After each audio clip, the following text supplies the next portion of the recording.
Moltes gràcies, senyora presidenta. Senyor president, si vostè mira tots els informes i tots els contractes, ens podrà informar qui va ser el màxim responsable de la Generalitat que va firmar els 85 contractes de les empreses de la trama Gürtel. Gracias, señora presidenta. Como he dicho antes, en cuanto supe de la existencia, señor portavoz del Grupo Compromís, del informe, pedí un informe a la Abogacía General de la Generalitat.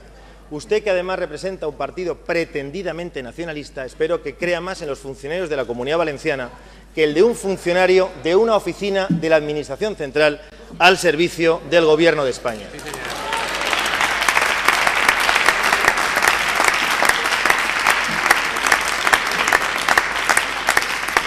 Y lo digo para su siguiente intervención. No vaya usted a extralimitarse como nos tiene acostumbrados, sabiendo antes, porque yo creo que es bueno que se lo diga yo a usted, porque si no estaría jugando con malas artes, primero, que el informe de la Generalitat Valenciana desmonta, punto por punto, el informe del que usted habla, y en segundo lugar tengo que decirle, cosa que tampoco sabía, que según el Tribunal Supremo, tales funcionarios, los que hicieron el informe que el otro día esgrimió con tanta alegría el señor Luna y que usted se ha cogido rápidamente porque forman parte del mismo equipo, dice: tales funcionarios quedan insertos en la línea de la acusación del Ministerio Público, con evidente interés en que la misma prospere, por lo que asumen la doble posición procesal de denunciante y perito, y en aras a la imparcialidad con que debe intervenir el que es ajeno al proceso, que los indicados funcionarios de este tipo de oficinas, por integrar un órgano de auxilio al acusador público, no puede tener la consideración de perito, ya que su imparcialidad objetiva queda totalmente contaminada. Muchas gracias.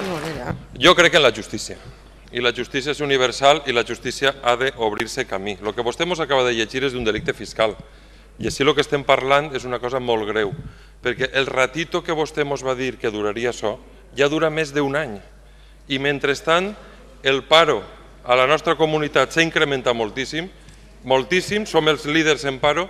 Vostè va dir que seríem els primers en eixir de la crisi i el paro s'ha incrementat este mes d'abril 3.200 persones. Ahir mateixa Zapatero i Rajoy van pactar, entre altres coses, l'absorció de la CAM per Caja Madrid. I l'economia valenciana pot perdre, com està perdent per falta d'un mal govern, d'un desgovern, els seus interessos estratègics.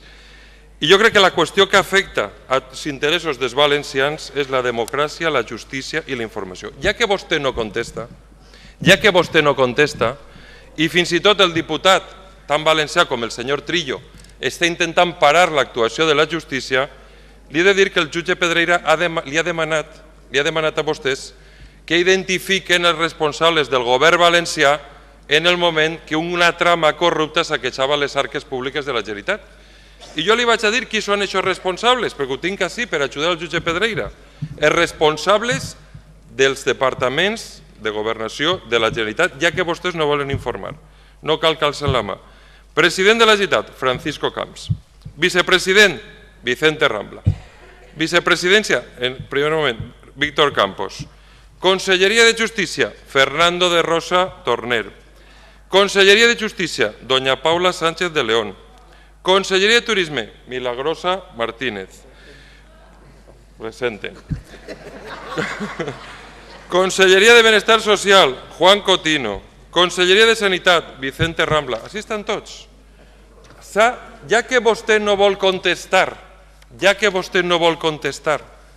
al jutge d'instrucció que li demana qui són els responsables d'aquests departaments administratius, simplement això, jo crec que és convenient que aquestes coses indiquen i sàpiguen qui eren els responsables. No per res, perquè és que volem saber qui va contractar de forma sistemàtica amb aquestes empreses que han tingut la gran habilitat d'aconseguir 85 contractes sense publicitat, sense cap procediment correcte dels diners públics. Estem parlant de més de 7,5 milions i estem parlant d'un informe seriós. I per tant, si vostè no vol contestar a aquestes coses valencianes, el mínim que pot fer és contestar davant la justícia, donar explicacions, perquè el que no podem suportar els valencians i les valencianes és la falta de govern i el desgovern, perquè, president, the party is over. La festa s'ha acabat. Me'n recordo que vostè va dir en una ocasió, el 9 d'octubre, que així la festa no s'acaba mai. I fins i tot ens porten els cavallets, que este cap de setmana vindran els cavallets en els diners de tots els valencians. La festa s'ha d'acabar. I necessitem un bon govern que governe amb els interessos públics per a tots els ciutadans, que governe d'una forma correcta, responsable i que dels diners públics vagin a una finalitat pública, perquè si no passa el que està passant.